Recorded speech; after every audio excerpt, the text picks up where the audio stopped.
Bon, bonjour, je me représente, vous savez, je suis qui. Je suis qui. À ce moment-ci, là, j'interviens tout simplement par rapport à une deuxième mise en demeure qui a été envoyée à Paul Beaulieu. Avis, on peut appeler ça la deuxième avis au ministère des Affaires indiennes. Pourquoi la presse pour organiser des élections plus vite avec des illégaux dans la bande? Pourquoi que ça presse tant que ça? Il y a une mise en demeure dans le moment qui est mise au président de l'élection parce que le code de citoyenneté n'est pas respecté, puis il y a plusieurs illégaux dans la bande. D'ailleurs, on va vous la faire la démonstration un peu plus loin dans les films que nous allons faire. Puis là, ce qui est important, c'est que Beaulieu prenne bien connaissance de la mise en demeure. La mise en demeure est simple. C'est tout simplement le code de citoyenneté, puis les membres doivent être reconnus selon le code de citoyenneté. Si M. Beaulieu se prend la peine de prendre la lettre du 16 novembre, il va comprendre très facilement que c'est le ministère qui dit que les membres doivent être reconnus selon le code de citoyenneté. La lettre envoyée au ministère, que la bande procédait comme ça.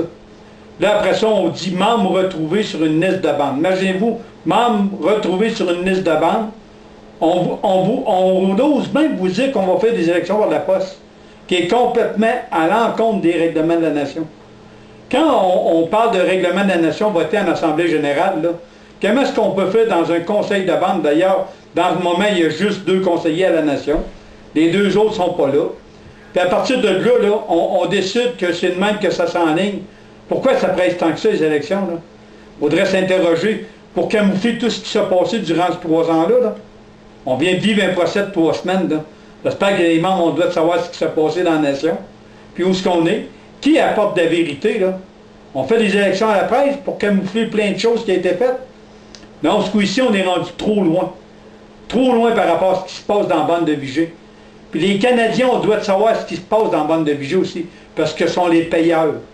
Les payeurs par rapport à un gouvernement fédéral qui est là pour gérer l'argent des bandes.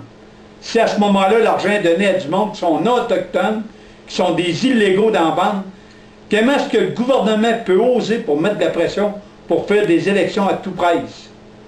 Regardez là, on remet l'enregistrement de Daniel Tétrault sur le site, là. Prenez le temps de l'écouter comme il faut.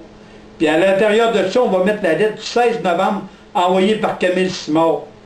Prenez-en connaissance comme il faut parce qu'on parle du code de citoyenneté, puis les membres doivent être reconnus par ça. Pas par des résolutions de conseil de bande. Fait que les mises en demeure, M. Beaulieu, là, tant aussi longtemps que la bande n'aura pas été reconnue selon le code de citoyenneté, les membres, là, il n'y aura pas d'élection. Fait que j'espère que le ministère prend bon message de ça. Merci.